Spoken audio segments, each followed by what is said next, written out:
Magandang araw sa lahat. Ngayong araw na ito ay aking ibabahagi ang aking mga natutunan sa aralin sa malikhaing pagsulat. Una na riyan ang tula. Ang tula ay tumutukoy sa akdang panitikan na kung saan ito ay nagpapahayag ng damdamin ng tao. Ang tula ay nahahati sa tatlong ekstruktura. Una ay ang tugma. Tumutukoy ito sa magkasing tunog ng mga salita sa huling pantig ng bawat taludtod. Pangalawa ay ang sukat. Tumutukoy ito sa bilang ng mga pantig sa bawat taludtod.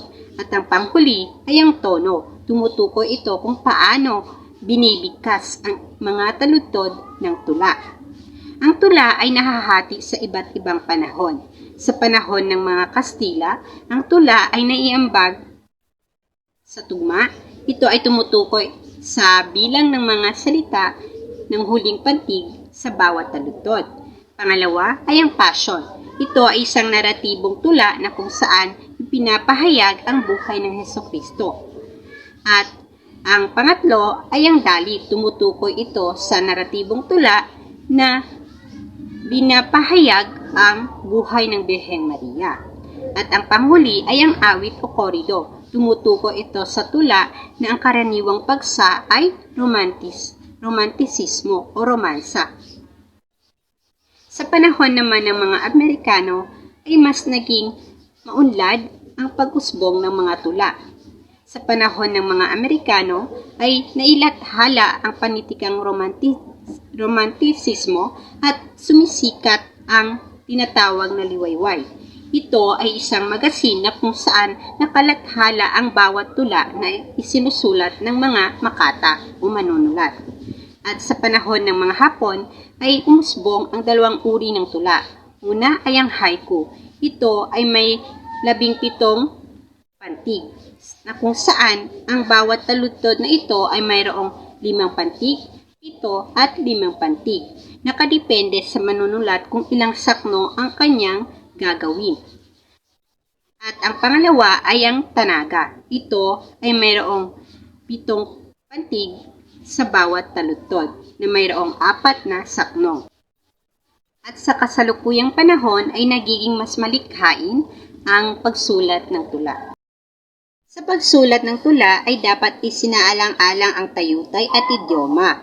Ang tayutay ay tumutukoy sa pampanitikang pahayag na kung saan ginagamit upang ipahayag ang ideya, damdamin, at mga larawan sa malikhaing paraan. Ang idioma naman ay isang pahayag o ekspresyon na kung saan ito ay may tiyak na kahulugan. Ito ay karaniwang ginagamit sa wika upang bigyang diin ang konsepto, damdamin at kaisipan sa malikhaing paraan.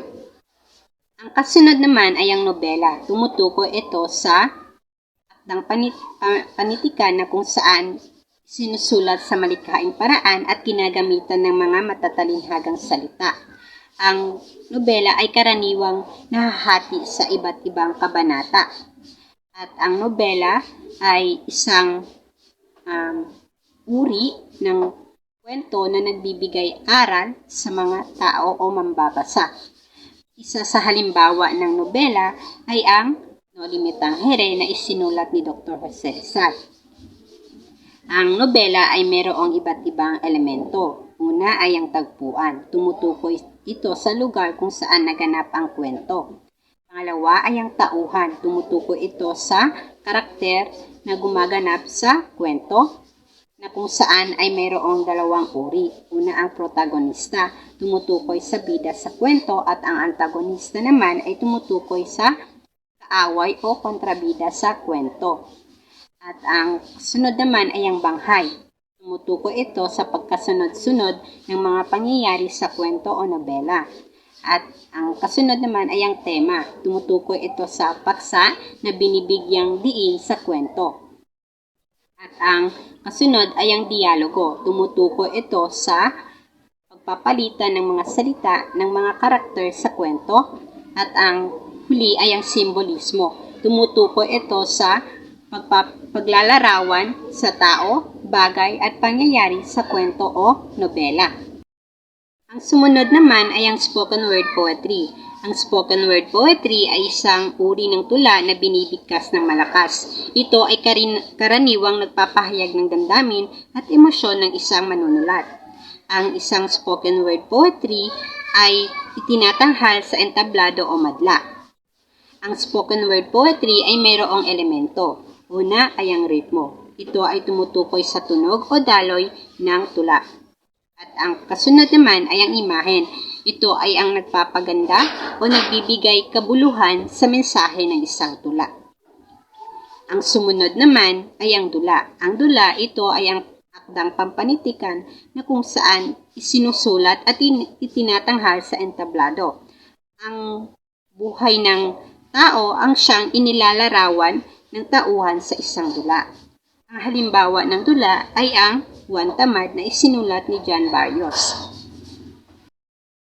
Ang kasunod naman ay ang comics. Ang comics ay isang grapikong medium na kung saan ang mga salita at larawan ay ginagamit upang hihatid ang salaysay o kwento.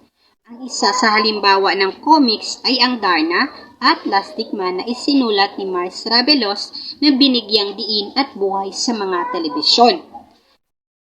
Ang poetika. Ang poetika ay isang personal na pananaw ng isang manunulat ukol sa panitikan na nagpapakita ng kanyang pamantayan, opinyon at pagpapahalaga sa mga anyo ng sining tulad ng maikling kwento, tula at dula.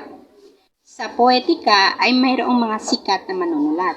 Nariyan sina John Barrios, Carlos Piocos III at Rodolfo Rodi Vera.